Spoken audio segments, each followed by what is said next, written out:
సత్య గారు, so on screen మీ టైమింగ్కి ఫ్యాన్స్ వేరే లెవెల్ ఉంటారు.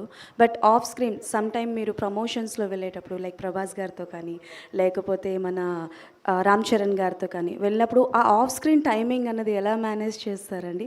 అంటే ఆన్ ద స్పాట్ వస్తుందా లేకపోతే అంటే ముందే ప్రిపేర్ అవుతారా ఏంటి? మ్యాక్సిమం స్క్రిప్ట్ స్క్రిప్ట్ ఉంటుందండి, కానీ ఆన్ ది స్పాట్ వాళ్ళతో ఉన్న కెమిస్ట్రీ హెల్ప్ అవుతుందండి. ఖచ్చితంగా చరణ్ సార్తో కానీ ప్రభాస్ గారితో కానీ ఆల్రెడీ బయట కూడా కొంచెం మంచి కెమిస్ట్రీ ఉంది. సో అది ఆన్ స్క్రీన్ రిఫ్లెక్ట్ అవుద్ది ఖచ్చితంగా. హీరోస్తో ఉన్న ఇది అది ఆ ఫ్రెండ్షిప్ అదంతా ఆటోమేటిక్గా మీకు బయట రిఫ్లెక్ట్ అవుద్ది. సో అది కెమిస్ట్రీ అండి కంప్లీట్. ఓకే, చికిరి సాంగ్లో బాగానే కనిపిస్తున్నారు. మరి పెద్దిలో ఎలా ఉండబోతుంది మీ క్యారెక్టరైజేషన్ ఏంటి? ఏమైనా కొంచెం చెప్తారా రామ్ చరణ్ గారితో కాంబో అది?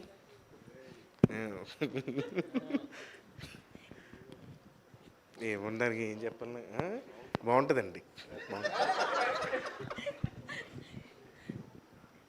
అంటే ఎంత బాగుంటుందో చెప్తారని. బాగుంటుందండి. నేను యాక్చువల్గా Charan sir fan. So shooting అయితే చాలా బాగా ఎంజాయ్ చేశాను. అలాగే కొన్ని సీన్స్ చేసినప్పుడు కొన్ని సీన్స్ అయితే అంటే కామికల్ సీన్స్ అంటే ఆ స్టోరీలో కామిక్ కొంచెం తక్కువ ఉంటుంది. బట్ అది మాత్రం ఖచ్చితంగా ఎంజాయ్ చేస్తారండి. Thank you. థ్యాంక్ యూ అండి, థ్యాంక్ యూ సో మచ్ మీ ప్రశ్నలకి. Yeah, thank you. one మీరు question. One last. ఆల్వేస్ ఫైనల్గానే అడుగుతాడు ఈ అబ్బాయి లాస్ట్లో. యా రితేష్ గారు, ఒక అంటే whatever comedy you are showing to us, okay we can enjoy and entertain. But Satya గారు ఎలాగైనా ఇప్పుడు we are seeing him as a main lead కాబట్టి did you take any liberty, like did you add anything love story kind of things between love story ఉండదండి అసలు? So లేదు, అది మీకు ఇష్టం లేదండి, లేకపోతే లవ్ జానర్ అనేది నచ్చదా? సినిమాల్లో ఇష్టం ఉంటుంది. రియల్ లైఫ్లో కూడా బ్యాచులర్ ఆ ఇంట్రెస్ట్ లేదు అనుకుంటాను. Thank you. మీకు పక్కకెళ్ళి చెప్తా. సార్ ఇందులో కూడా ఓకే, సీరియల్ కాదు, ఉంటుంది. మీరు లేచి వెళ్ళకండి, ఇంకొక 2 ప్రశ్నలు ఉన్నాయి. రితేష్ గారు, ఇందులో కూడా సీరియల్ ఉంటుందండి ఓరు నా కొడుకు అలాగా? లేదు లేదండి, లేదు సీరియల్ ఏముండదండి. సత్య గారు సార్, మీరున్నారు అంటే ఒక మినిమం కాన్ఫిడెన్స్ అనేది జనరల్గా వెళ్ళిపోతుంది. దట్ సత్య గారు create some magic in the film. And రీసెంట్గా మీరు చేసిన మాకు స్టార్ అని చెప్తే ఎవరెవరైనా ఎదురు చూస్తే మీరు వచ్చారు క్లైమాక్స్లో. అండ్ అంటే ఇందులో నాన్చాక్ని చాలా గట్టిగా వాడారు కదా. సో దానికంటే ముందు నుంచి నాన్చాక్ వాడడం అనేది అంత ఈజీ కాదు. దానికి ఏమైనా ట్రైనింగ్ తీసుకున్నారా, ప్యాక్ అండ్ ఏమన్నా?